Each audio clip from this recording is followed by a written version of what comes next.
What a weird question. Okay. If your organisation has less than 50 people, how hard is it to succeed with adopting Scrum? Number of people is not particularly relevant to your adoption of Scrum. The bigger you get, likely the harder it is because of the organisational friction around you. But actually, a small organisation, say 50 people, the likelihood is, as the developers start adopting Scrum, because in truth it very often comes from the ground up, there's not many steps to the very top of the organisation. In fact, there's likely only a couple. You probably had a cup of coffee with the boss in the last few weeks. So it's actually markedly easier to adopt Scrum in a small organisation, because many of the issues you find with adopting Scrum come from leadership, come from the culture of the organisation, and they are more accessible and tend to be more flexible in smaller organisations. So you can talk to the leaders.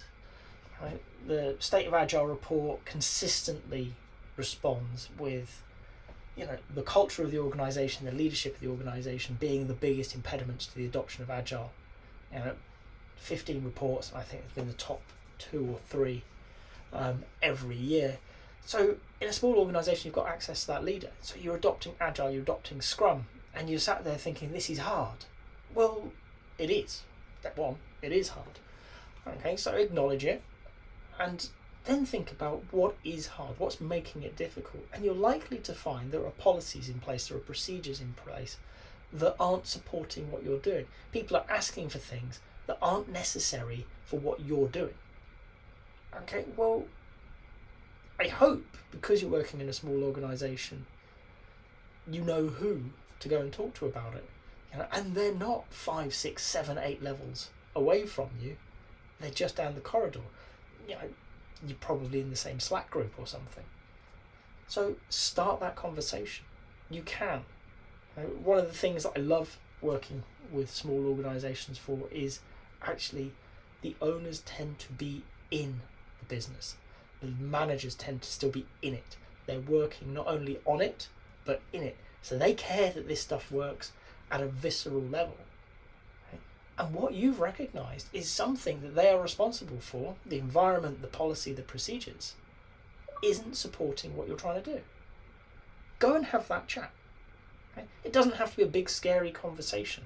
It can be offered, and offered is an important word here, but offered as an opportunity to improve. So when you have the conversation, you might lead it in with, I'm trying to help this team adopt this new way of working that is going to make us more effective at delivering the right thing and ultimately more efficient and faster, and it's going to be better for our customers.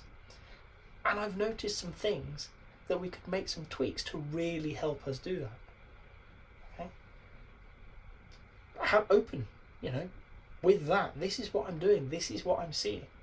You're not saying it's good. You're not saying it's bad. What you're saying is what anybody with a moment of rational thought will realise is it can be better. Of course it can. Human beings created the system. It's always possible to improve it. So that, and then I mentioned offer, and I said it was important. And please do make offers, not demands. A demand, yes, no. There's no great negotiation here. An offer, okay, yes, they can accept your offer. Okay. Or no, they can reject your offer. Very similar to a demand. But also they can counter offer. I want to talk to you about this. Oh, okay, that's interesting, but I also want to talk about this, or can we talk about that? Or and be open to the conversation. As a Scrum Master, our role is to help organisations improve at what they want to improve. Okay, to be better at product development, I hope, but to be better organisations in general. So when we go to talk to that leader and we say, I've seen some opportunities, be open to them having seen other things that maybe you can help them with. Okay? Small organisations, often the informal network is more powerful than the formal one. So getting that person on side, getting them to understand where you're coming from and why you're coming from there and how it benefits them and their organisation makes life much easier. So We work with the leaders, but we also need to be looking at the culture. Okay, is your culture understanding of an agile approach? Is it getting Scrum? And if not, and let's be honest, that is still one of the big things in many organisations of all sizes, is they're set up for something that isn't dynamic, that isn't fluid, that isn't flexible and responsive. Okay? Why is it set up that way? Understand it. Talk to the people who have created or at least maintain the policies and procedures that are making your life harder. Okay? And again, talk to them. Go in with offers of help. You can see ways to improve it, but remember, you can see part of the puzzle, they can see a different part, and you need to work together to understand and improve the whole system. You're going to win some of those battles, you're going to lose some of those battles, and some of them you're not even going to start because they're not worth it. So throughout, when you're adopting Scrum, what you've got to remember is this is a negotiation. Okay? Nobody has the right answer. And if you turn up and pretend you do, I think quite rightly, they're going to ignore you.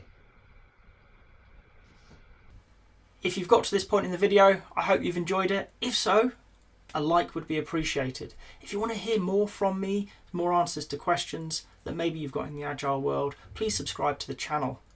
And if you've got a question that you really want answered, drop it in the comments. I promise we'll get around to it. Thank you.